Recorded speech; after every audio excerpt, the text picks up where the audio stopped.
Namaste. Thank you, Govind. Thank you, Vivek. And as you have already set the right note that we are living life as if in a prison, or rather, we have come to recognize that there is a prison which is deeper than this outer prison.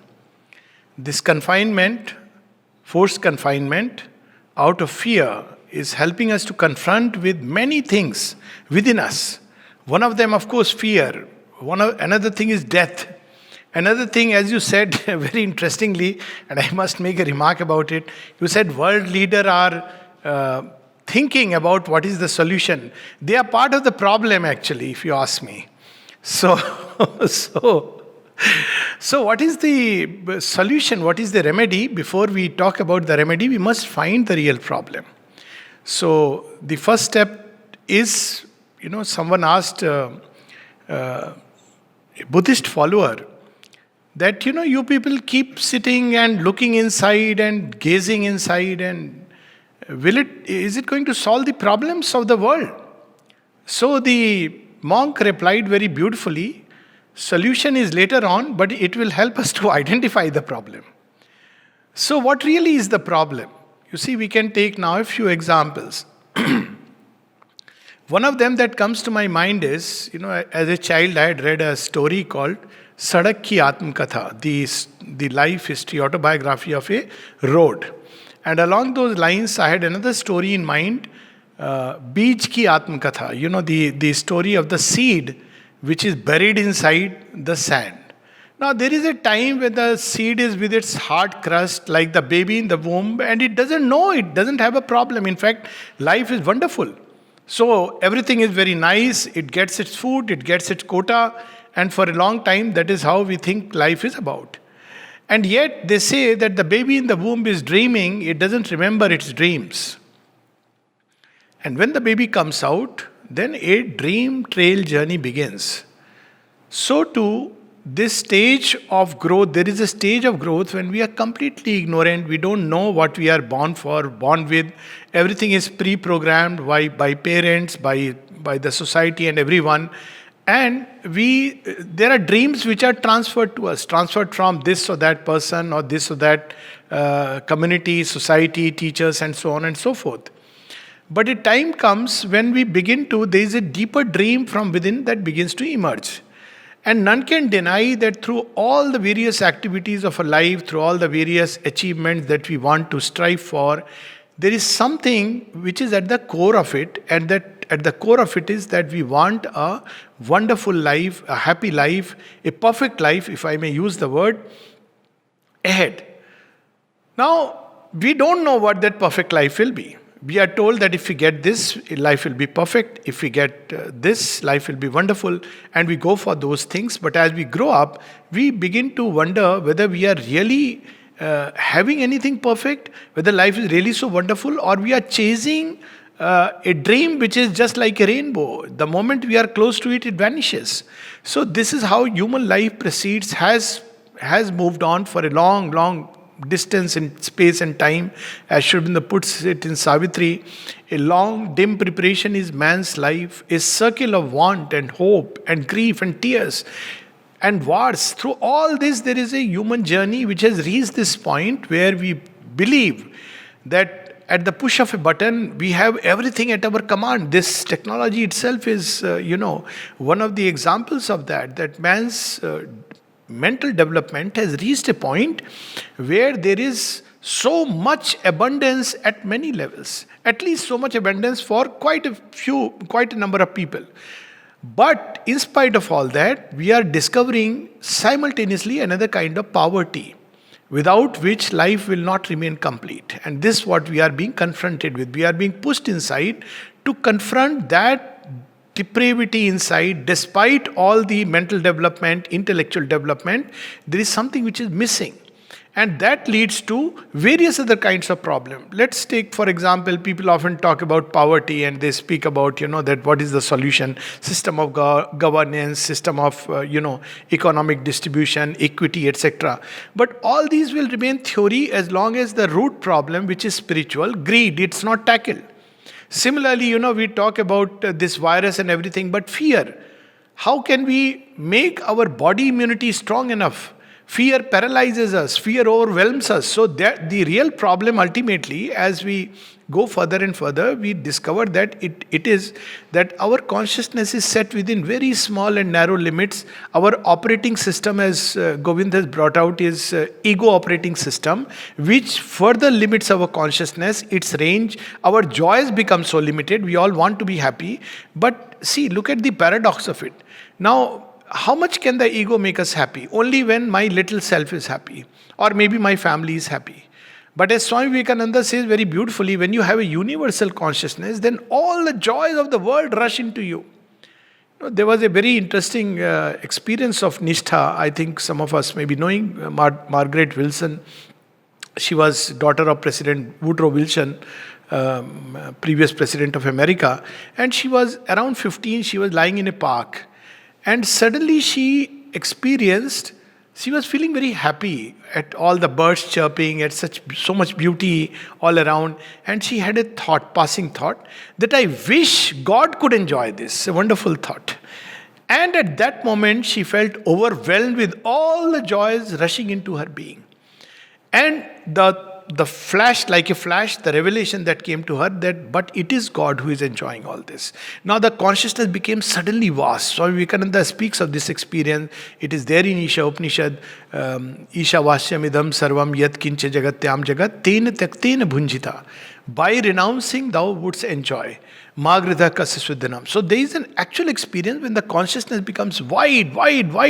Then all the joys in creation begin to rush into us. Similarly, when the consciousness begins wide, the knowledge, the power, the peace, the love that is there at the base of everything begins to rush into us. But then we fall back. It's very difficult to sustain that. Also because the body cannot contain it for long. So we fall back into the old pattern. Because that's a comfort zone. We are very happy with, like often I give this example, people come all the way to the ashram and they sit for some time just by the side of the samadhi. They spend so much money, so much time. But in spite of all that, and they feel wonderful, that's why one is coming. But there comes a time when one, after half an hour, 45 minutes, 1 hour, has to move out. Why? Because the old consciousness, the old way of life is very strongly rooted. It's like entranced into our system and pulls us back. So this is the real war that we face inside. And this old consciousness which the mother speaks of, and the new consciousness which she has brought to her, this old consciousness is precisely the ego operating system, the desire-driven system, the mind-driven way of life, where we think thought and analytical thought and the human intellect is the ultimate way to understand life and to act upon it. Where we feel the ultimate motive is desire, where we feel taking care of my own personal little life is the ultimate goal of existence. Now when we begin to be driven by this, we become small. And when we become small, the delight of existence becomes small. The path becomes small. You see, if we go to the mighty Ganges and we want to carry the whole Ganges, but we can carry only that much which is in my palm, or which I can fill in a bottle. But look at Shiva, the entire Ganges he takes in his mat of hair, the locks of his hair, because the consciousness, when it is vast, it automatically experiences that delight which is all over. We don't, because we came in it. Now the moment we came in it, it's me and it is other than me. This is how the whole conflict, quarrel and everything starts. But there is another way of operating, another way of living life, and that's what the mother proposes to us, that mind cannot solve the problems which mind has created. Ego cannot solve the problem which ego has created. Desires cannot solve the problem which desires have created. So what is the way out? Now there have been various solutions which have been suggested over a period of time. One of them is only strengthening the ego more and more. If you take to the Western psychological models, it's like ego must be strong. You should be assertive. You should be able to face. You should be able to even give a blow if necessary. Now all this is okay, but the fundamental error is that we don't change the consciousness. We just act within those limits and want to fortify ourselves. And the second remedy which people have suggested is governance, that governments should change, the system should change, the methodology must change, machinery must change. But as Sri Aurobindo beautifully says in one of his aphorisms, mankind has always erred by this belief and this thought that we can change by changing governments, by changing machineries, by changing the systems. But what thou art within, that outside thee thou shalt enjoy. Now, I take this example. There are several examples. We see a goat being carried. I have seen this, so I use this example of a goat being carried to the butcher's place for sacrifice. And this goat was sitting behind on a moped, enjoying its little food which the driver has given. But he is taking her to actually for the slaughterhouse. But the goat is so happy in its comfort zone, not realizing that next moment it will become somebody else's comfort zone. So this is the kind of life that we are leading. This ignorance is so frightening. 5 years back, none of us knew what is going to hit us. Plans, all kinds of various programs, everything collapses and crashes. This is just a small little thing, just an indicator of how small our life is. With all our knowledge, we cannot predict what's going to happen tomorrow. See, there's something very interesting during this period. If we look at it, it's very interesting that when this whole virus pandemic started, everybody started predicting. Predicting is a good business. So, the scientists predicted, the people predicted, then psephologists came in, astrologers came in. Now, slowly, none of the predictions turned out to be true. Now, people are predicting very cautiously. It will take a few years because it's to be on the safer side. Now, with all this knowledge, we cannot predict an event which is triggered by something as small, infinitesimally small as a virus. So, all this is there to indicate the smallness, the littleness of consciousness in which we are trapped. Now, we don't realize it as long as, our comfort zones go. But unless we change the consciousness, we are like a goat which is enjoying life, but this joy is ultimately hurtling it towards its own slaughter. Or like the dog who is sitting in a car and going, but thinks it is the owner because the owner and the driver and everybody is looking after it, but its consciousness is that of a dog. So essentially it is the growth of consciousness which can really be the remedy. All the problems that we face, and it's not just about the pandemic, countless problems, conflicts at home, mega scale, the nuclear arsenal, the imbalance of money and everything. Whatever we may try at a human level, these problems are going to only multiply, because the real problem is not outside. The real problem lies within the smallness of our consciousness. If my consciousness is small, I would feel greedy and I would want to possess, and it will lead to all kinds of things. But if my consciousness is large, and we can take a very simple example, that take a simple family structure. Now we don't have a joint family, but even in a family where there are 4 or 5 brothers. Now when one of the brothers sacrifices something for the other brother, he doesn't take it as a sacrifice, he does it joyously. But it's very difficult to conceive of this vastness when it comes to world. So we don't share certain resources, we hold on to some for ourselves, and other people have to fend for themselves. But imagine when the consciousness is vast. This idea of Vasudhaiva Kutumbam is not enough.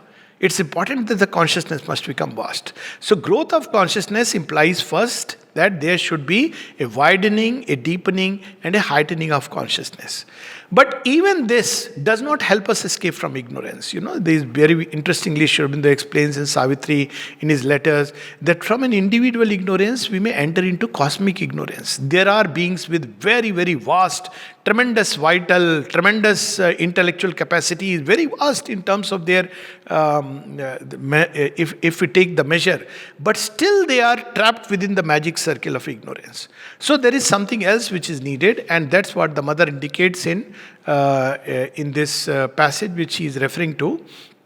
One of the things that she indicates in the passage when she speaks of growth of consciousness, that all true growth, it's part of a long passage, that all true growth comes from within outwards or from above downwards.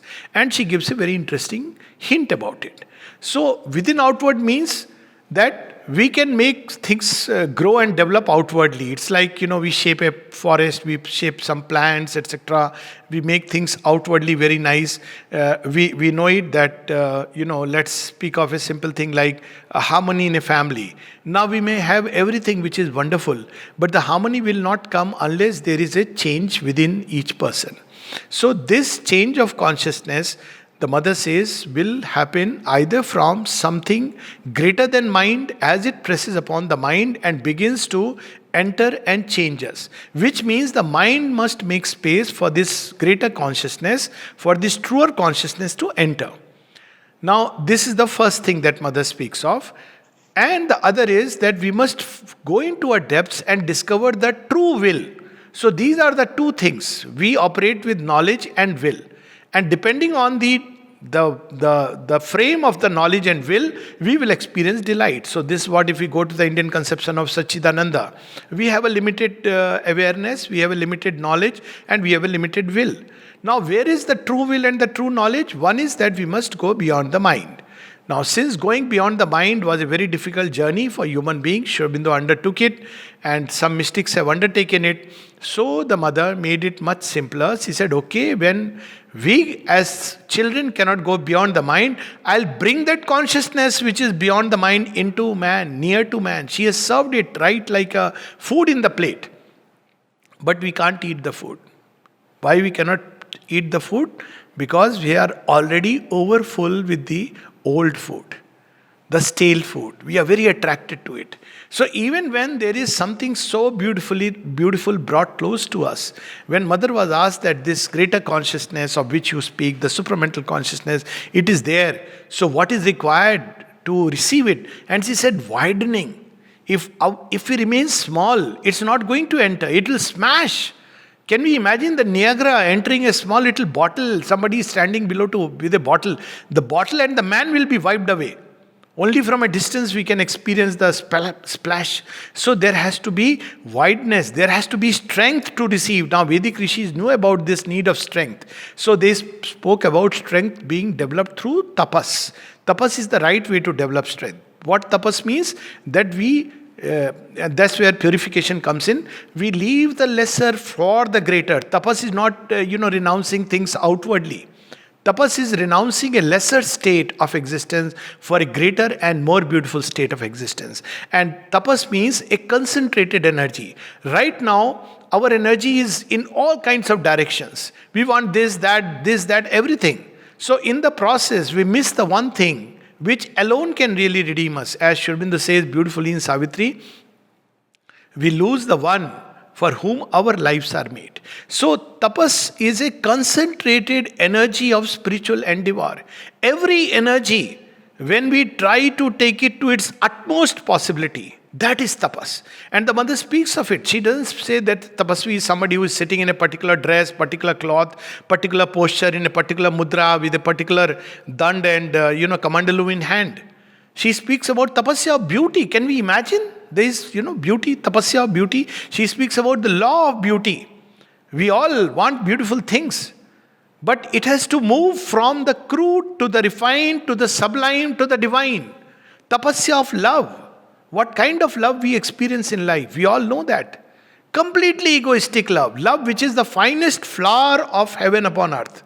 If there is one thing that really gives, suddenly makes, when he speaks of love, he says, it is the experience of love even at a human level is as if a universe is going to take birth.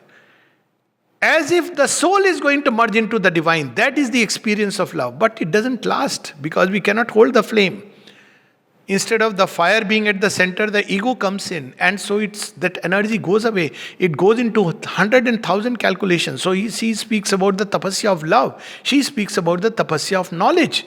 And through this tapasya, she speaks about the tapasya of power. There is a progressive purification, refinement, and divinization of the being.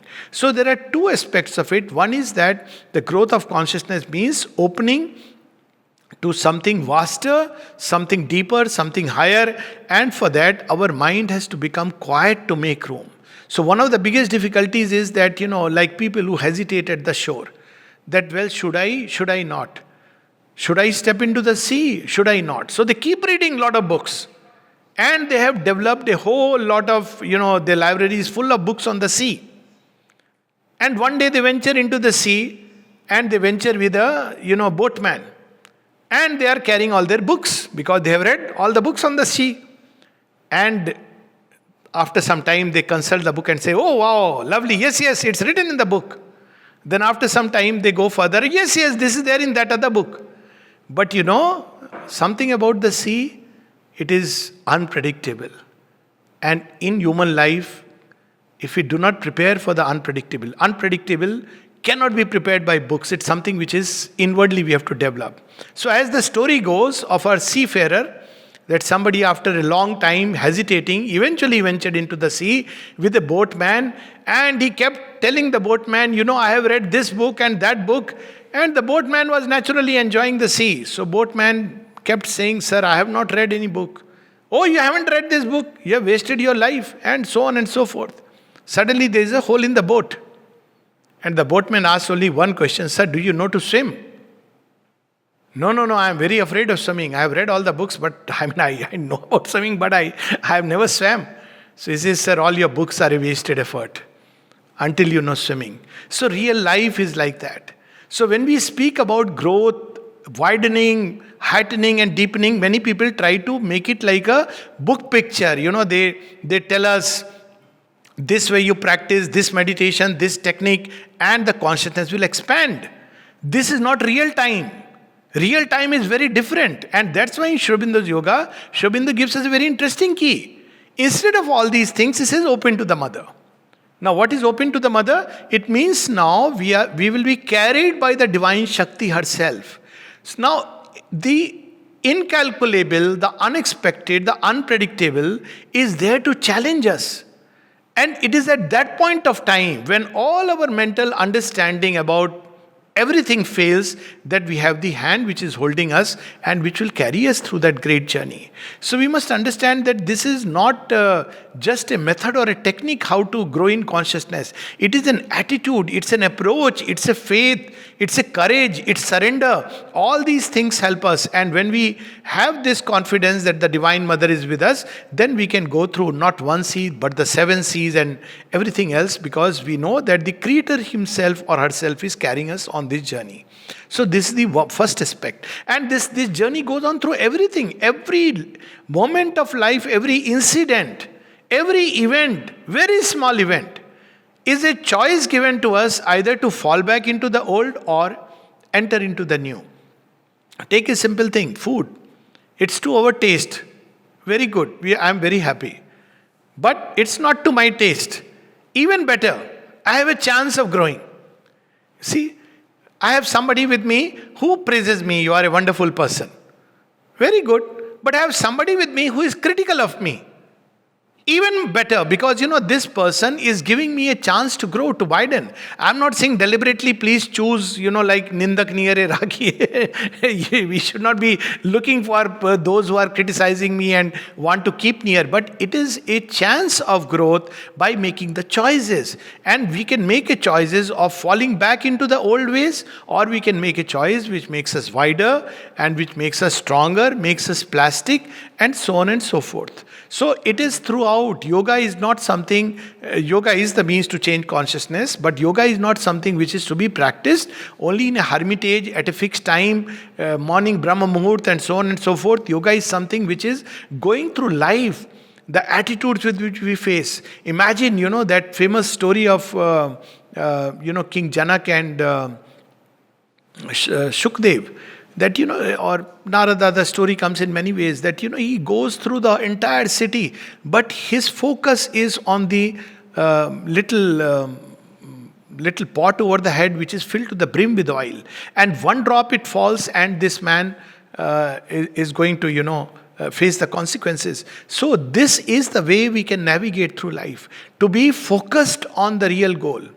And that is the most important problem. Up till now, we are not yet decided. We are running the race. Like, sometimes I imagine, as a child, I know this used to be a joke, but,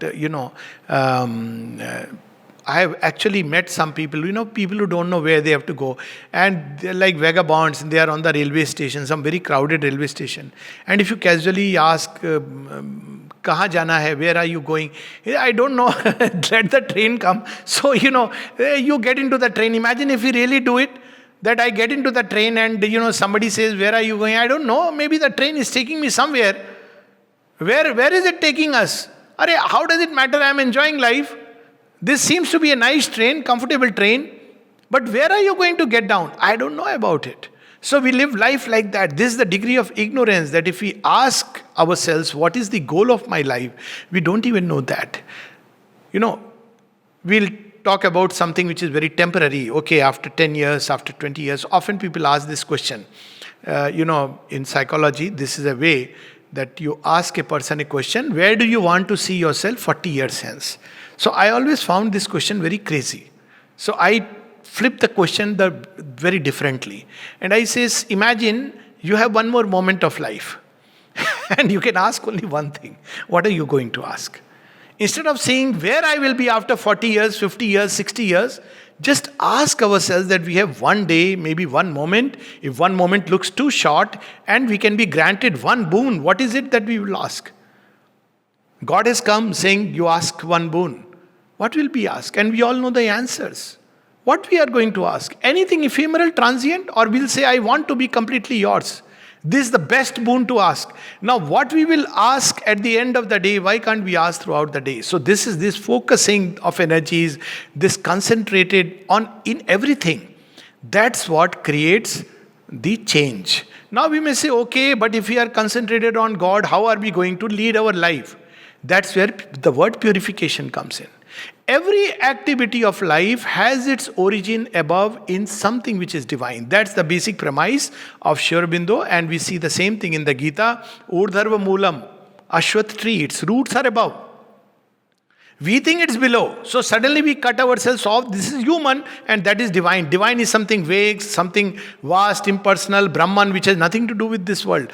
But if we take it that the world has emerged from the divine, that means all that we experience humanly has its divine equivalent somewhere. Now comes the process of purification. So we can take several examples, but first the basics. Now purification involves certain basic processes. It's like we have to extract gold. So what is the first stage of purification? In olden times, before cooking a meal, soup hota tha, kya bolte English mein? But sieve. So you throw things and certain heavy things are thrown out or they gravitate. So the first step of purification is that separate the very crude and elements which are sticking on to us as remnants of very obscure material nature. In speech, very crude speech. Love, very crude love. Beauty, very crude forms of beauty. Gora hai to acha hai. This is a very crude form of beauty. It's not even beauty, it's ugly actually. You see, it's like a mannequin. That's not beauty.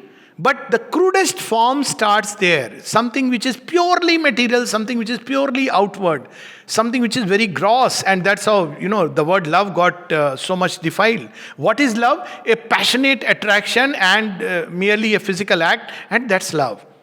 So this is the crudest element, and we should learn to separate in everything, and that's what culture is supposed to do to us. By a sense of aesthetics, we separate the crude from the gross from something which is more refined. This is something which our education should do for us. The very language we speak, the same thing we can say in a very, very harsh way, the same thing we can say in a beautiful way. I remember going to one of these centers in Ratlam. There are a lot of flowers which are around the Samadhi. They have a relics, wonderful place. Now, normally you don't want people to pluck the flowers. So you can write very rudely, don't pluck flowers. Or, fine levied if you pluck flowers. But there was something very beautifully written there, which, has always touched my heart. And they had written in Hindi, Kripya phoolon ko stuti karne dein. Please allow the flowers to quietly worship the divine. You don't feel like touching and plucking them. It makes you feel that the flowers are conscious. It's the same thing. It's not something else which is written. It's not about manners. Manners are artificial. Please, sorry, it's okay. It's one of the things we are taught. But the sense that, when something is there which is crude, we choose for something which is more refined. This is within the human limits. So this is the first step. The earth element, the gross elements which are totally physical, we make it a little more refined. Then the next is waters. These are the 5 elements which come into play. So water, what is water? Water is the life energy. So we must try to make the life motives, the forces that flow through us, more refined. Our actions may be very nice, we may be very well-behaved, good-mannered children, but our motives may be very ugly. So life driven by, that's why the best operating system ever created within man is when acts are done not out of desire for what we'll get, out of pleasure, out of aggrandizing ourselves, out of satisfying ambition, but the best acts ever, best tales of sacrifice, best stories ever written, best epics have been motivated by love. So love should be the motive in everything. Look at Shri Krishna, even there is a great destruction. And when Shri Krishna is asked, or if he was asked by Arjuna, why are you allowing all this? What would he say? He is Anandmay. He would say it's an act of love. Whom do you love? All these people are going to be destroyed. Yes, but I love dharma. I love truth. I value that. I love. The nation was born with Shri Krishna, with the Mahabharata. I love this ancient Aryavarth. And it's for the love of this that we must wage the war. Now, this love, itself, when the motive of life changes from these crude motives of ambition, of money, everything outward to something more intrinsic, we are touching something very close to what the Gita speaks of sadharma. When we do something, why should we do it? It's because we love doing it. Not because I am going to get something out of it. I may get nothing out of it. It doesn't matter.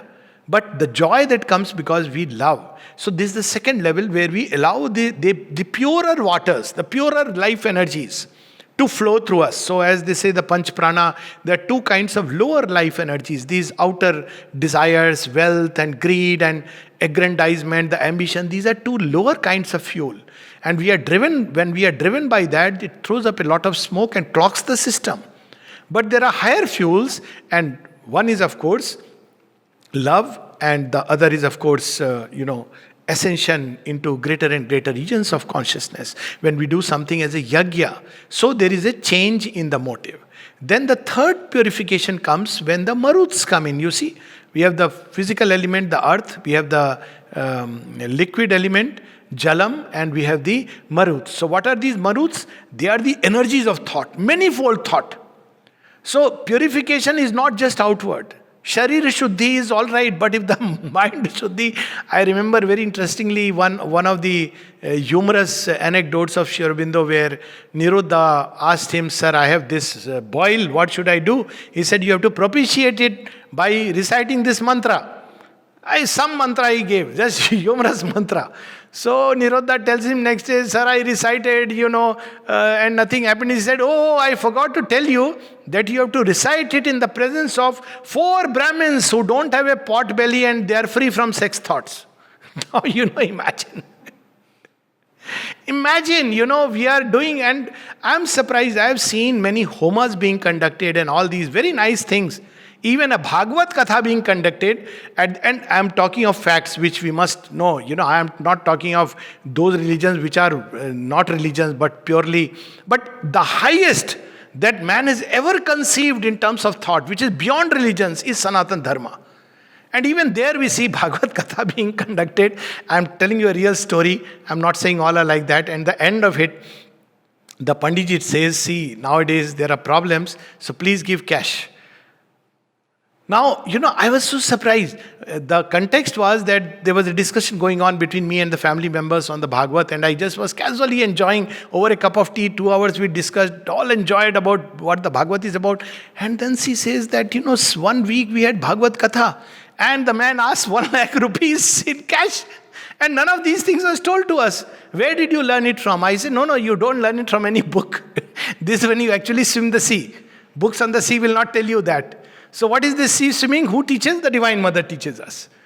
She gave a clue, wonderful clue to Bhagavad, that Shri Krishna is the immanent divine, born in the prison of the ego. Now, when we look at the thoughts, may our thoughts be noble. May our thoughts be beautiful. Beauty of thought. Imagine speech, everybody talks about, even speech. Mother says that if a speech is crude, vulgar, and when we, use it to project all kinds of vibrations, ill will into this world, actually we are harming and interfering with God's work. And when we use our speech to do it, she goes on to say it is something like spiritual suicide. But what moves speech? It is thought. So let's start with thought.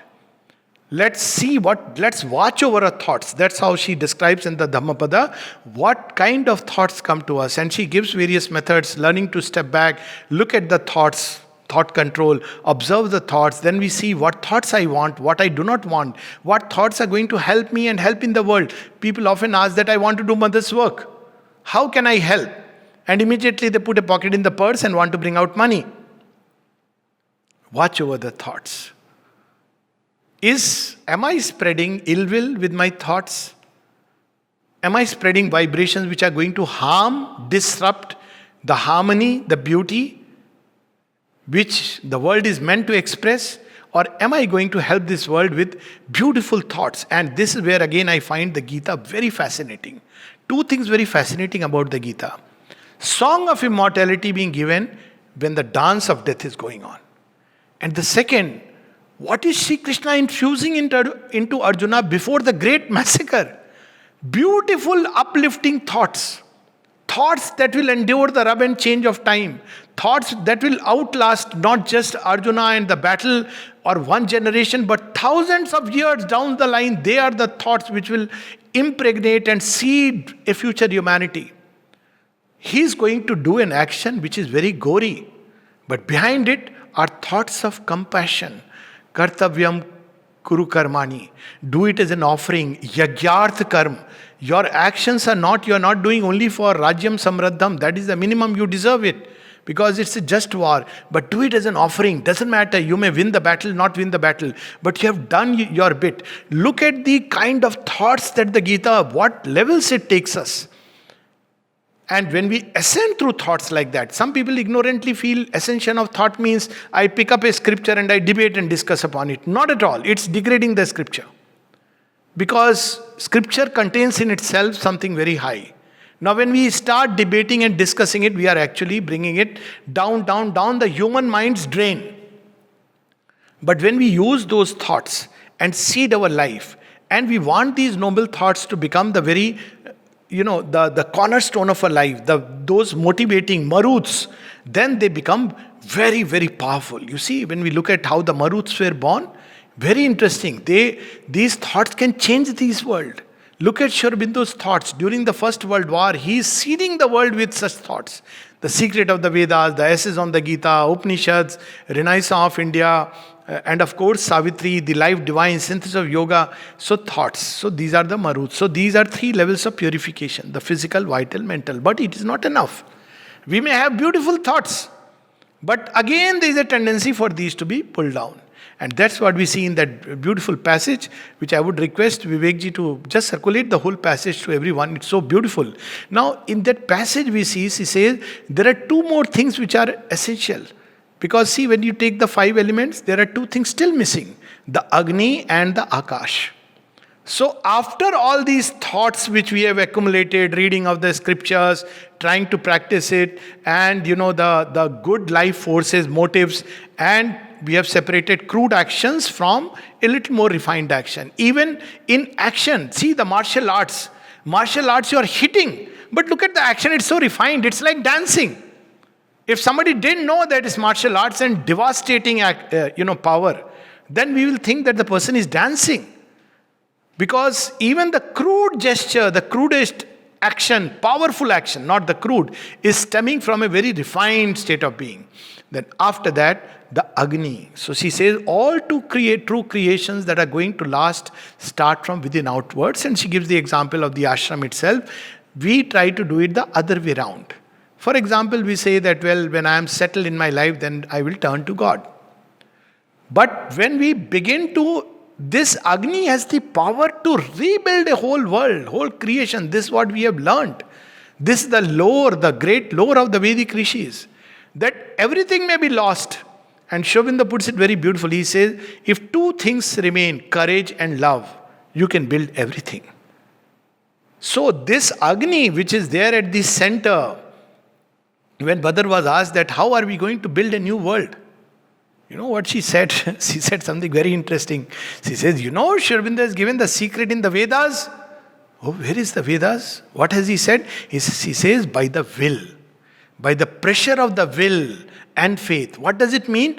Doesn't matter what the appearances are. The will must remain firmly rooted inside towards that. And if we have that kind of will inside, even if everything looks dead and gone, sometimes these stories are so interesting. I remember recently this story was being circulated. We all know about Banda Bahadur, he was sacrificed because his guru, he had given his body, his life and refused conversion. So they took Banda Bahadur and because he's the one who took the head of the guru and we have the Seeshganj Gurdwara and he brought it to safety. And eventually they rounded him up. And along with him, 106 of that time came together. It's, that is real Sikhism. It's so unfortunate that now it has taken a very different course altogether. But that courage and the entire army of Aurangzeb tells them, I will free you guys if you just accept conversion to Islam. And all of them embraced death. Not one said, I have a family back home, I have this. This is called will. To be rooted in faith. Whatever we truly believe in. Even if everything is dark. The will doesn't say, oh my God, why has my Lord abandoned me? No. He never abandons. So this is the tapas of the will, this aspiration. And the more we light it through offering, the more it flames up. And as this will, even when we can do nothing outwardly, even when we are sick, lying on deathbed, this will can still be awake and it can rebuild everything. So this will must be, this is the element to which all the thoughts must be exposed, all our feelings. Whenever we experience a feeling, we must bring it in front of this fire. Let it go through it.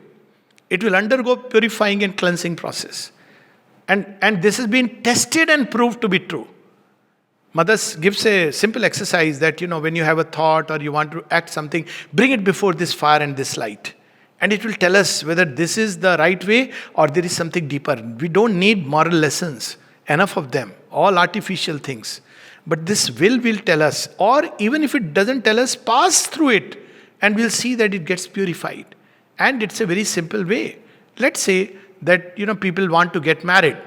And they do all the Janam Kundali and what Kundali and, Kundali word, I don't know why they use. Kundali reminds me of the snake sitting like a Kundali. Kundali maar ke baitha hua hai. And they will say also, Shani ka Kundali hai, Rahu ka Kundali hai. But you see, look at the beauty. The marriage takes place around the fire. Supposing not doing all these things. We have a story of Savitri Satyavan. Why Kundali? She has been told, predicted, this man is going to die after 1 year. But what is it that Savitri holds on to? She says, doesn't matter if that 1 year is all my life. But I want to live it in the true way, the most beautiful way. So the only thing required when one goes into a, let's say marriage, I'm taking this example, an alliance or a new venture, let's say a business, people want to consult astrologers and all this. What is the yogic way of doing it? It's not about Vastu Shastra, it's not about this, that. They are all ways of ignorance and one can do it. I'm not saying do it or not do it because kuch logon ka ghar chalta hai. So I shouldn't, But just offer it to the divine and say, whatever I am going to undertake, the next step of my journey, Lord, may it be beautiful, may it be divine. May this become useful in your service. Everything from a childbirth, may this child be yours. May this child grow up to do a work of you in the world. May our venture which I have undertaken, business, be done by you. May it become a divine venture. May I be a trustee. May all the money that is coming, may it be used for divine purpose. May this relationship in which I am going to enter may not be just crude, animal, even human, but something greater than human. May it become may the fragrance of something divine, smell through it. May the light of the divine shine through it. May we not live according to the ego, but according to some deeper truth. So this is the way we undergo this this is the first indispensable level of purification. But if we have not gone through the first three stages, then there'll be a lot of smoke. Sri Ramakrishna used to say very beautifully. He said, if you ignite a log of wood which is wet, then it will throw smoke. So we see when people have not gone through this preliminary process, that's why in many yogas we have yama niyama and all this. And Sri Aurobindo gave an even simpler way to purify these first three layers. Always behave as if the mother is looking at you, because she is indeed always present. But if one has not gone through an indispensable purification of the physical, vital and mental layers, indispensable up to a limit. We cannot go beyond a limit until we bring in the psychic element. But if one has not gone through it and suddenly one starts exposing it to the psychic flame, there will be a lot of resistances hidden which come up. This is what she is indicating in the passage, that within the ashram, the root of all difficulties, which are psychological difficulties, because people have not gone through it. They don't, it's not about ashram, it's about everywhere in the world. We want to touch this fire without even knowing how to speak to my neighbor. So what's going to happen? Lot of smoke, lot of doubts, lot of resistances. And yes, if we continue exposing ourselves, yes, it'll purify. But it's very, very difficult to go through that process. So there is a point of time we have to do this part and also the psychic flame. And then finally, the last stage is after we have done all this, the space. These are the Panch Tattva and they are process of purification. See, there's the same sequence. Starts with space and then goes to the aerial element, and then we have the fire element, the Jalam element and the Prithvi element. So space means what? Now, with the touch of the psychic, something beautiful has grown. Something, the gold has been purified. But what is the use of purified gold? Is it only to keep my own wealth, increase my wealth, or is it to be given for the work in the world? So that is the next step. And in Savitri also we see that after she has created the inner heaven, she hears that a camp of God is pitched in human time. O soul, it is too early to rejoice. And then she enters into the wide world consciousness. So this purification process should not be, oh, I am a pure person, holier than thou. That means actually I have not purified at all. The sign of purity is one can move, ultimate sign. One can move with anyone and anything. Nothing can corrupt. Ganga Jal never gets corrupted. It has the power of purifying everything. This is the power of the, I'm saying outer Ganga should be purified, but this is the power that this, there is a story of Swami Vivekananda where Vivekananda,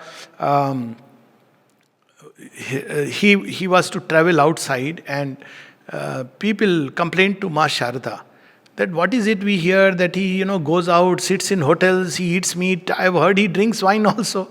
She says, what Thakur used to say, Sri Ramakrishna, that even if he goes 7 seas outside, he wears any dress, discards the sannyasi robe, sits in a posh hotel and, eats food, all kinds of food with anyone, he will purify it. Nothing can corrupt it. So that is the power of purification, the sign that one is truly, the sign of purification is not that one has to avoid with many kinds of outer measures. The ultimate sign of purification is one can be anywhere and everywhere, and yet one becomes humble with purification because one realizes the divine in the outcast, the divine in the criminal, the lawyer. You see, Sri Aurobindo, I'm sorry I use the word criminal and lawyers together, but it was not done intentionally, though there may be some kind of a nexus like doctors and sickness. Let me make a corrective where doctors go, sickness seems to abound. So anyways, the point is that this is what is the sign of true purity, that it is given to the world. And that's what is setting it into space. And it is described in this way that there is a pure gold which is offered at the feet of the divine that make use of me. So what he does, he carves an ornament. And for whom he is carving the ornament? For himself. If the ornament begins to think it's me, I look so beautiful, then again its value is gone. So these are the stages of purification, and they are not exclusive of each other. We can start from one, we can start at all of them simultaneously, lighting the psychic fire, but also separating the gross from the crude, changing our life motives, changing our thoughts, at the same time offering our whole being to the divine for his work, at his service. So ultimately, after all this, there is a beautiful God-like, as Sri Aurobindo says, if we open to the mother and leave it to her, she will release the God-like elements from our nature. So what is this human stage? It's a transition.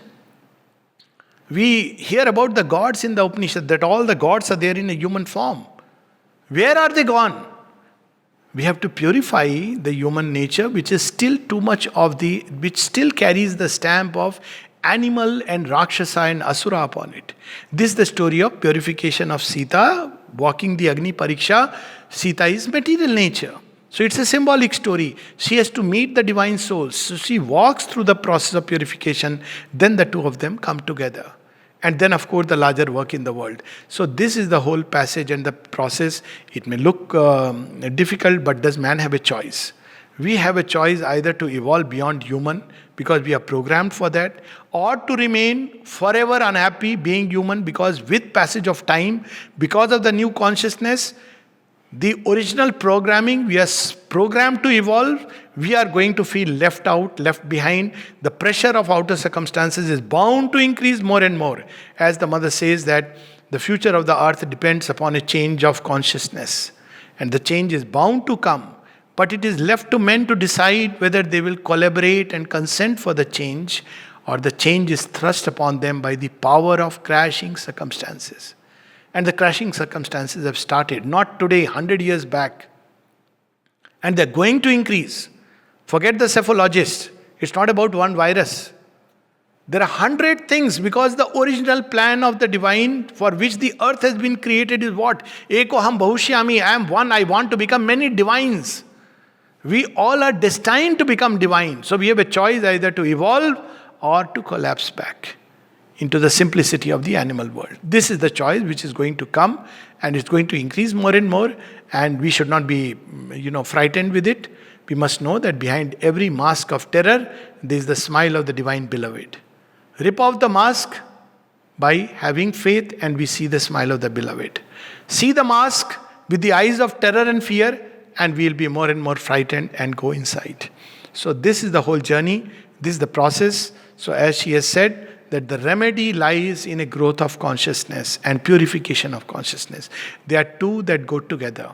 So on one side, growth by going beyond the mind into the intuitive spaces where thought is born, changing our operating system from the rational intellectual mind to the intuition. And that's what we see happening. Children nowadays, the need for space, the feeling of subjectivity, all these are indicators that children they are willy-nilly entering into the intuitive phase. I know of children who suddenly make such remarks which are very, very strange. Even parents are surprised. How did they say this?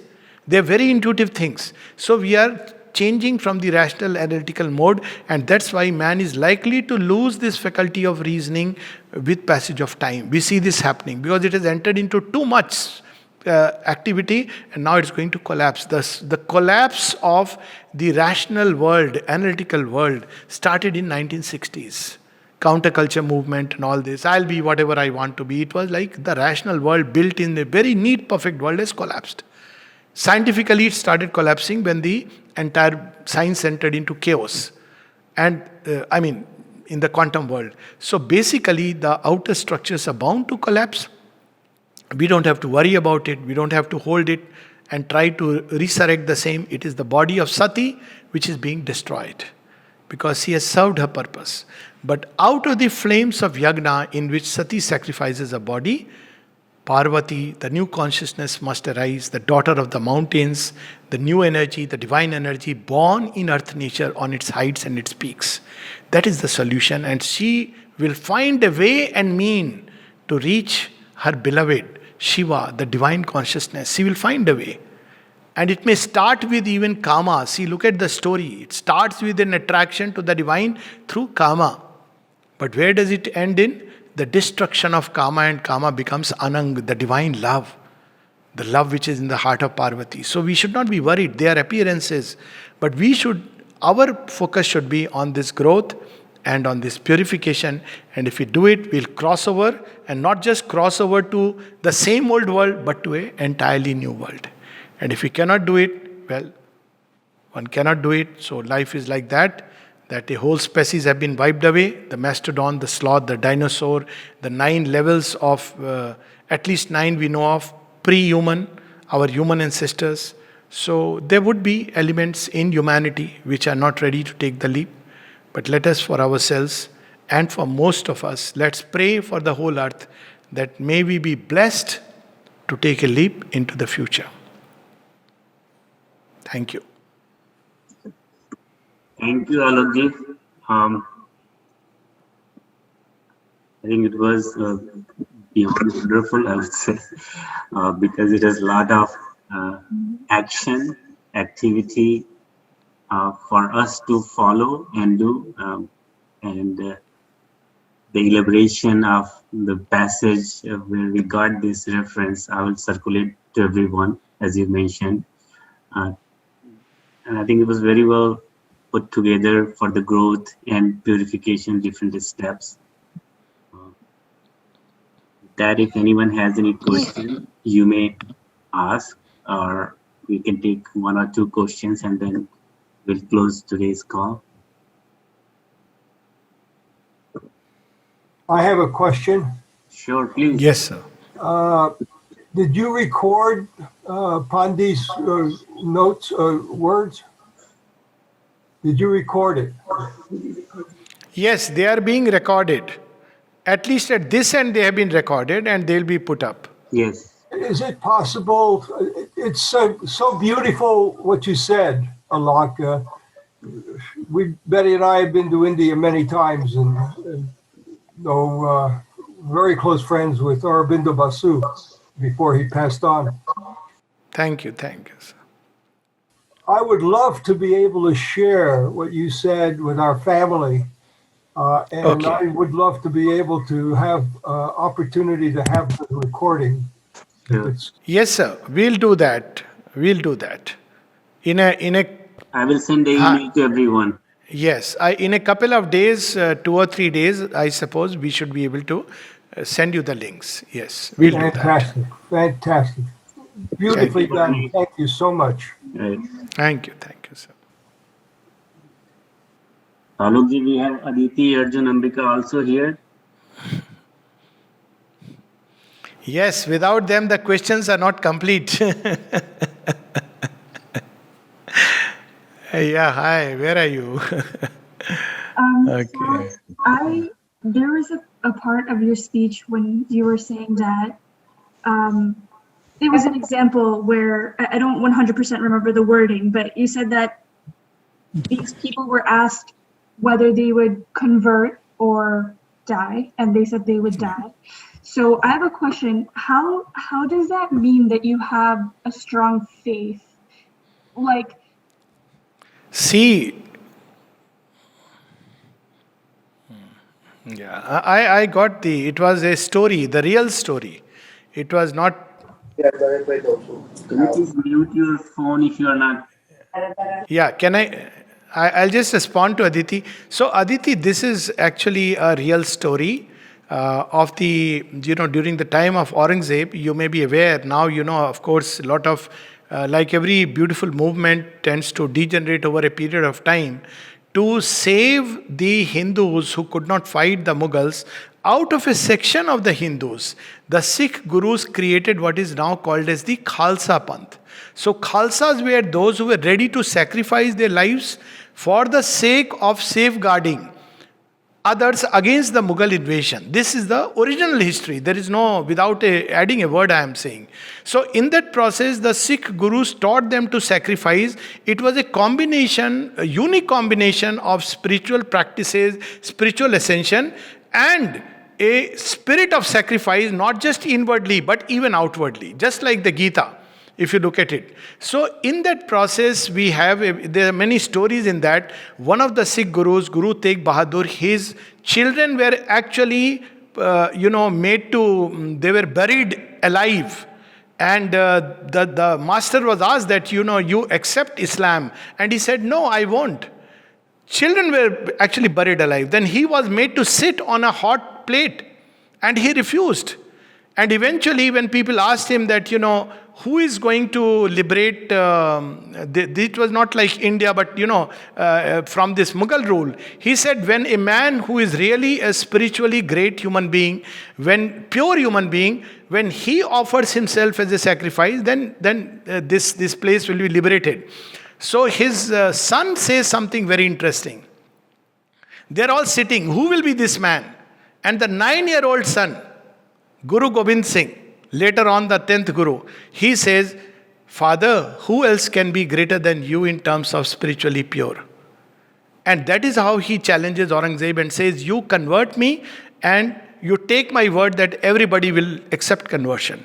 So he tried till the last moment, all kinds of lures. Finally, he beheaded him. And that's when, somebody took the head and brought it. And then that man, Banda Bahadur, who was his companion, he was also rounded up and 106. Now, it is a sign of faith. That what is faith? Faith is not that, something good will happen to me, to my ego self. Faith is the essence to which I hold on to. As you have very beautifully asked. How is it faith? We think faith means if everything good is happening, I have faith in God. The day something happens which is amiss, I start, having doubts. It is not faith. It is belief based on demands or rational evidence. But faith is the man. Faith is something that this is intrinsic to me. Let's say I have faith in dharma. Look at Raja Harishchandra. He had faith in truth. Till the last moment of his life, he doesn't give up on truth. Similarly, look at, now we had the Ram temple. Look at Lord Rama, whole life. What have people not called him?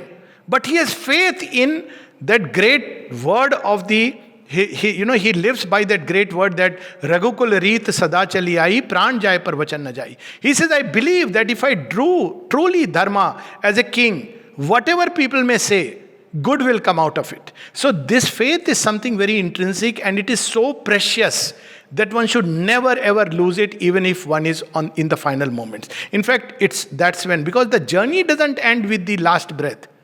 The last breath is only the beginning of a new journey.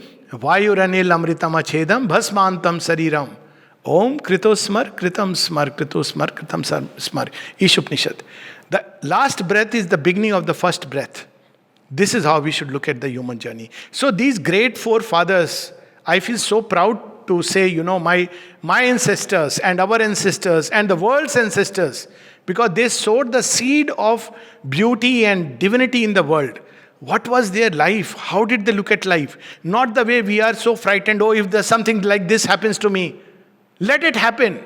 Let the body go to pieces, and yet my soul must, with every piece, say, Lord, I am yours, Lord, I am yours, Lord, I am yours. This is what is called faith. Faith is the core. As the Gita puts it, faith is the man. And when we discover that faith has nothing to do with religion, incidentally. Faith is the man, the core. So we must discover our faith. What is it that holds me, for which I am ready to die? For which life, death, everything carries a meaning only from that. That core is the faith. And thanks to these great ones, that they never gave up their faith, even till the last moment. This was not faith about a belief in this or that religion. It was a faith that if they hold on to truth, well, they will look beyond death. Yeah.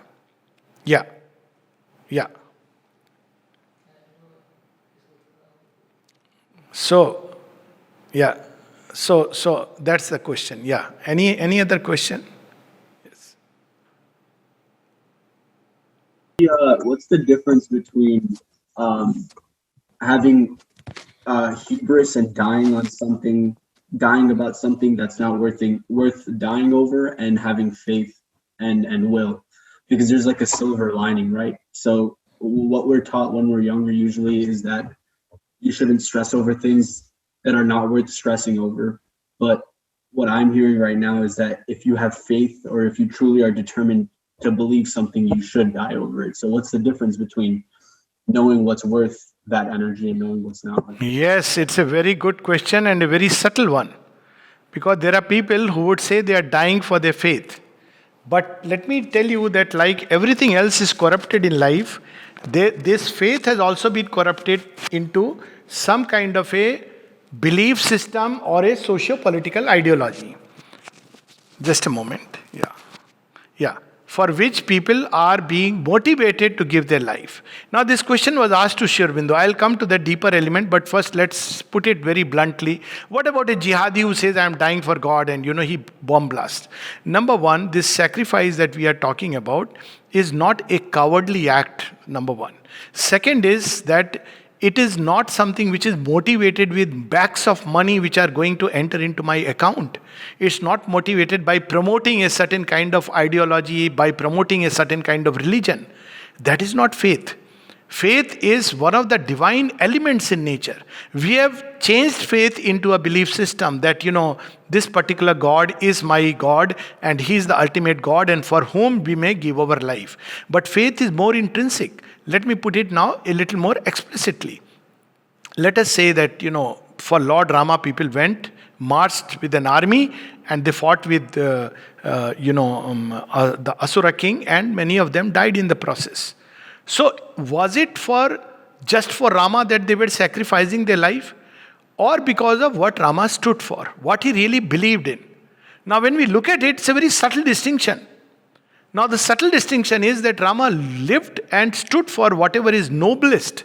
What kind of love it would be that a man is marching, all the way, crossing the bridge, taking the challenge of an Asura king with all this thing, just because he thinks that his wife has been wronged. And he thinks it's not just about one wife, but it's about the safety of women in the country. What subsequent events are a different thing. The point that I am trying to make is that what a divine being stands for. So when we look inside ourselves, we have to discover what is our great strength. Some people are moved by the idea of truth. Sri Aurobindo used the word real idea. Some people are moved by the idea of justice. Some people are moved by the idea of love. Some people are moved by the idea of harmony and beauty. Now, that which is intrinsic, which we will not sacrifice, come what may. And like million rays of the sun, the one divine has many aspects. So this is one of them. So I must discover what is it that for me is the core, the essence, which is what I live for, not outer things but inwardly, and for which I can lay my life but not sacrifice that. And it can go to any extent, in the Trojan War, when all the warriors are together, they are having a meeting that should we engage in this battle or not. They have been challenged, and Helen has been brought by his son, Paris. And so there is a battle which is going to take place. And King Priam asks one question to Helen. He asks only one question to her. Do you still love my son? And she says, yes. And he says, then we will have a war. And it will be a war because love has to be valued over everything else. So there is a core. The whole Mahabharata and Ramayana can be seen like that. A tale of love. And a tremendous love. So the core is what we have to discover. And for each one, it will be different because, the core is the same, but its expression and manifestation will be different.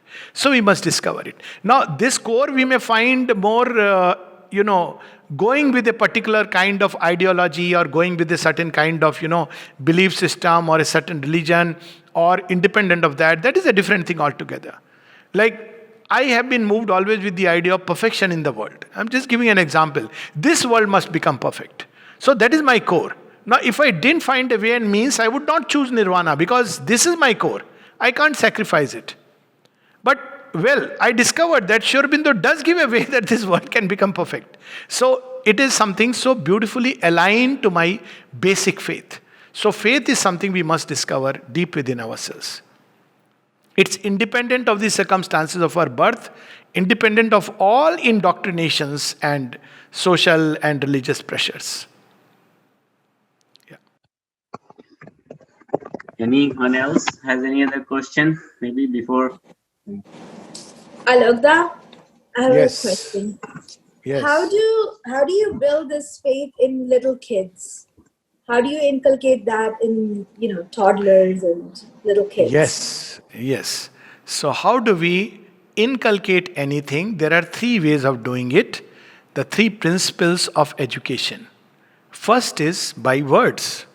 Tell them stories. See, I heard these stories and they have set my heart aflame. I was very fortunate to be born in a typical, Hindu family where, Ram Katha and all this. So I was moved that yes, I come from a land where, when I read the stories of Shivi, of Raja Harishchandra, of Bhagirath, I said, this is worth doing. So it was very clear that, so teach them through stories, very small children, toddlers and very youngsters, stories. And nowadays this is coming up as value stories. Very unfortunate that children, and they're there in every culture. It's very unfortunate that the children have become disjointed, and we have all the kind of exposure, and they are seeing everything else except these wonderful stories. So through stories, through words, beautiful words, and through a general environment, let's say, the environment in which a child should be brought up should be one of truth and beauty and harmony. Truth, beauty and harmony are aspects of the divine. Now imagine we tell a child that, don't tell truth, tell a lie, and if the child tells truthfully something, we punish. So we are creating an environment in which really these things cannot develop. So the whole environment should be such that it nurtures this deeper self. And the second is, children from very childhood should be taught to consult their own heart. We have got disconnected. So what happens is, when they grow up, we are given artificially a book. My education was in a convent school where the most boring book I ever found was moral science book. Do this, don't do this. But real life is not about that. Real life will give us situations and dilemmas which you cannot categorize as black and white. There are shades of grey. How do I determine? That's what we see in Arjuna's dilemma. So what does Sri Krishna say? Consult your own heart. You are a Kshatriya. Follow your Sadharma. Forget about you have read the Sankhya philosophy, this philosophy, that philosophy. What are you meant to do? If you have the heart of a Buddha, okay, walk away from the war and look for the ultimate remedy of mankind. But you are a Kshatriya. You have the heart of somebody who must stand for what is true. You are a champion of the right. You cannot see injustice win into the world. So stand for justice and truth and right, because that's your dharma. So what does Krishna say? He says, consult your own nature. So this is what children have forgotten, because they are being taught from outside through books and teachers and society. They should be taught from childhood to learn to distinguish what is beautiful and what is not so beautiful. You see, instead of good and bad, which can be played around. People play around. They say, ultimately there is nothing good and bad. Yes. But you talk about beauty, very difficult to play around. So inculcate the sense of beauty and let them learn to consult from the heart. Let them say that, yes, I think this is more beautiful, this action. So this is the second way. Then the next thing is influence. The influence of those who are around. You see, earlier there used to be joint families. There is a reason why nature has destroyed it. Now nature is more and more isolating, and now there are not too many influences. At least at home we can try. The child is in school for 6 hours or 8 hours. When the child is at home, the influence, because parents are deeply concerned. Even in school, the influence of teachers, the kind of life they are leading, the kind of consciousness they breathe. All this is important for the child's upbringing. And finally, we have the example. So this is something missing very much, sadly, in today's times. I mean, I remember my growing up, and it was so easy for me to take Arjuna as the ideal. But now we have, no offense meant, Sachin Tendulkar and Hrithik Roshan and Shah Rukh Khan and, Amir and all. They don't have an ideal. There's no example. So parents and teachers should become living examples. When they look upon their father, I must bring in Vivek. He has told me such beautiful stories about his own father. And they have moved me so much that here was a man who could walk miles and miles thinking of the good of those with whom he shared his life, the good, larger good of the community and, the people at large. So when there is a living example, especially in their near vicinity, I know people who talk about one grandparent or granduncle and say, he was like that. So they should be living examples. And when living examples are not there, we should try to bring in through the stories those living examples. And that's how they should be taught. Life of Rama, Krishna, life of Krishna. I remember Govind giving such a nice lecture that, he suffered from childhood. Look at the sacrifices he made. It's not just about celebrating Janmashtami and having ras and done with. It's about look at the life of Krishna from childhood. He is haunted by this or that, and yet he smiles. His smile is so infectious. Why? Because he is the one person who has been chased by enemies from birth, and yet he can smile. So Krishna's smile is not just a bewitching smile. It is a smile because here is somebody whose whole life has been chased by shadows, and yet he has learned to smile and teaches us to smile, and therefore it is a living example. Therefore Krishna's smile is infectious. He never became a cynic. He didn't become an activist. He didn't become, somebody who will revolt against the system and say revolution must be brought by the barrel of a gun. He didn't do any of these things. He quietly, persuadingly changed the world by his smile. Why? Because the smile was born of the strength to face every adversity. So this is how children should be brought up. Words, influence, and example. Thank you. Alok ji, Yes. ये जो स्वधर्मा वाला आप बोलते हुए मुझे बड़ा ही important लगता है. तो अडल्ट्स के लिए बड़ा मुश्किल होता है. हील योरसेल्फ में मैंने आपसे पूछा था, तो ये हम अपने कंसाइंस को, ये बच्चे लोग जो हैं 10-12 साल का है, वो कैसे, किस माध्यम से हम इसको इनरिच कर सकते हैं? वैसे मैं साइकियाट्रिस्ट हूँ और मेरे बच्चों को भी मैं सिखाना चाहता हूँ.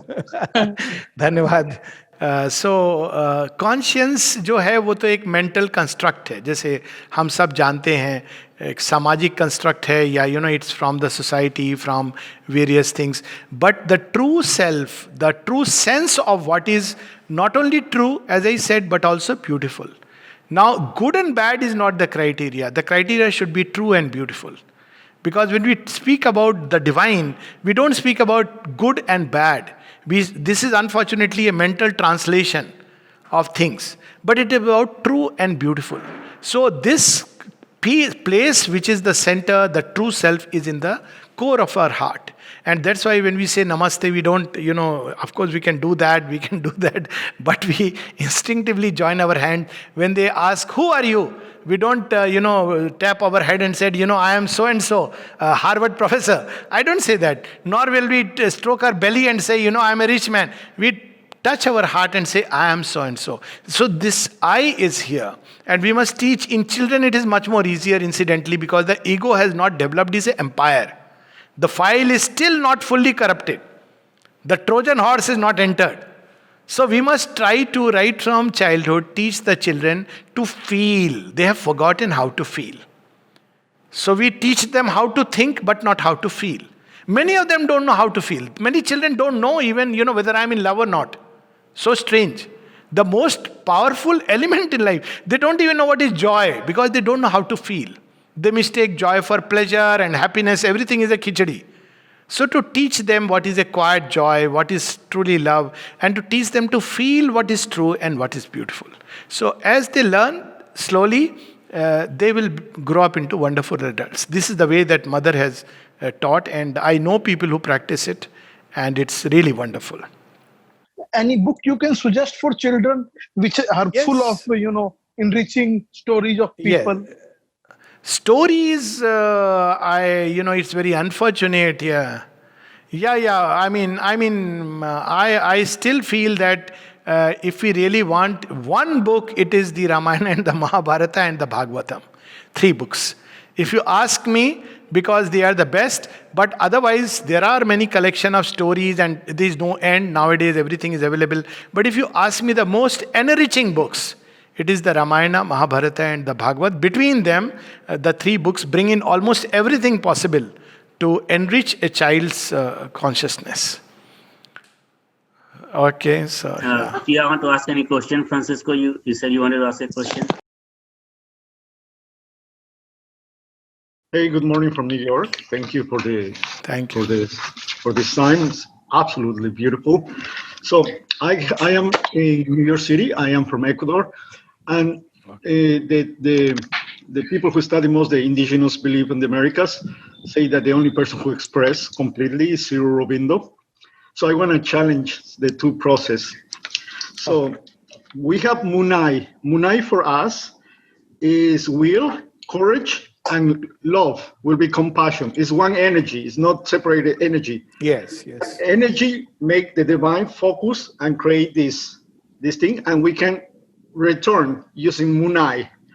So another important part that we could share is integration, integrity of the whole existence in us and outside. Yes. And then we create this alchemist process to change this energy. So for us, it's a very big thinking, the evolution process. Even Sri Aurobindo used it, but he discovered that in Ecuador in the Galapagos Islands. But I believe it was that he was talking with a shaman. But the real evolution was that we evolve. Everything is in evolution, but not for the stronger. It's for the one who harmonize, because the most important thing is harmonization. So for us, we don't have to have faith in anything.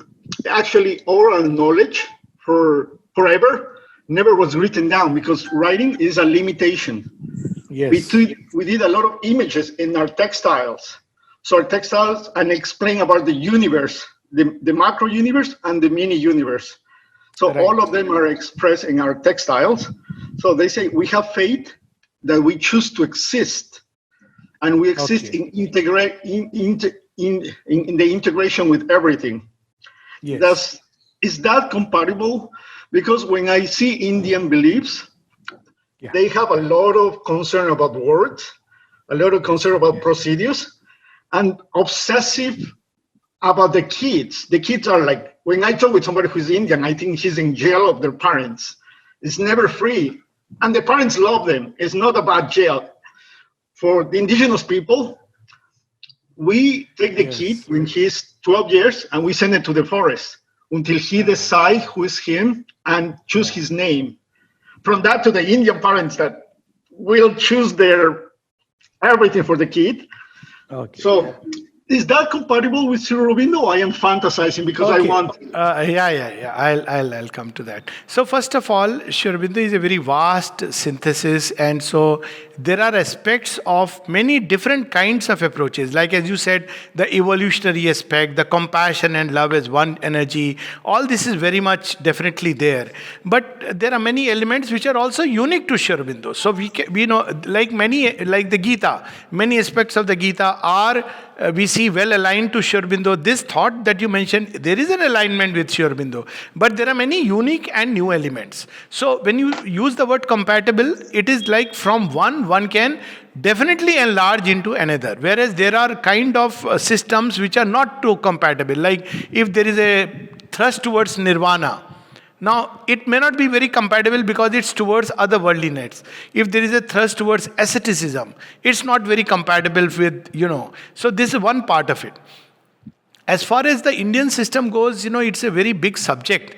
But I am trying to put it in very nutshell. You see, India is a very unique land, and it has developed through many layers of civilizational process. And it has also integrated many diverse lines of spiritual evolution. You see, when there is one kind of approach which works very well, it's like a system of medicine. So one system works very well with that person. Like I may believe that you drink anything and you'll be fine, and it works with me because I have grown up drinking well water.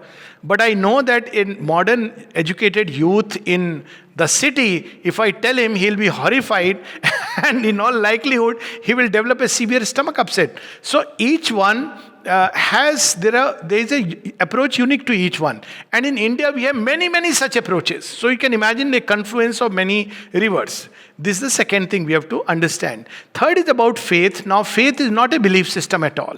So that's what I was trying to differentiate, that like when we say that there is an energy, now this is what is faith, that there is a compassion deep inside, this intrinsic core, that is what is faith. Faith is not a belief system or a book in which, or a scripture or person we have to believe in. But this aspect of Indian children being cabined inside, I would agree, but at the same time I would tell you the reason, because hundreds of years of onslaught, acculturation or inculturations, conversions, the tendency to destroy the civilization and culture. It never got destroyed, it's a different thing because of the strength. But as a result of it, what happened in the Indian psyche is strong tendency to defend itself. And it started expressing in these terms that, my child, it must not go and mix freely because this may happen, that may happen. Because it has gone into the psyche. The kind of mass conversions, if you go today to Goa, I am giving example of one place. Now the Goa, the entire Indian culture has been wiped off, or let me put it, Hindu culture. It was ruled by some very benevolent Hindu kings. And when the Christian invasions took place, people were punished just for having what is Tulsi called? Tulsi plant, basil plant in the house. Because the aggressors, the invaders, wanted to wipe out every trace of the indigenous culture. Now, when this was happening for hundreds, not just a few years, right from almost 600 years, so the tendency became to defend oneself. That, no, my child should not mix much. It is not a good tendency, but now that, India has regained freedom, and there is a, once again, the true essence of Hinduism is working itself all over the world, this is going to change. It should change. I quite agree, because too much trying to safeguard yourself is sign of a weakness. But the reason is that this is not the original Indian thought. Original Indian thought was Gurukul, when a child of 5 was sent out. You see, when we read the Ramayana, 5-year-old chit of a child is sent to Gurukul, where he is away from the comfort of his palace and he has to learn living within the forest. This is how they were taught. Gurukul was that. Real life experience. So this is going to come up. This is just a phase of transition. So I think we should just wait for some more time, and we'll see that a new India and a new thought will emerge. But yes, there are many things which can be aligned to Sri Aurobindo's thought. This is one of them which you mentioned. But Sri Aurobindo's thought also brings many new elements, which for shortage of time, I am not discussing here, which also are there, and one can integrate them. Yes? Thank you very So much. Vivek, shall we, Yes, I think. Alok, just one quick thing. What do you want to say? What book can I read? Where is this baby? Yeah. What book can you read? How old are you and what's your name? Gayatri. How old are you? Gayatri. And yes. You read the Bhagavat, okay? You asked me for one book, so I am naming you one book. Stories of Krishna. Okay? Thank you. Thank you, Alokji, and a special thank you from Mummy to all of us, to everyone who attended this program. And we shall meet again. Thank you. Yes, we shall meet again, because now we have these, 9 o'clock limit to our Yes. going back, so I'll rush. And Thank very you. special thank you to Sushil. Please. Okay. Bye-bye. Thank you. Have a beautiful day Bye. ahead. Yeah. Yes, thank you. Thank you. Bye.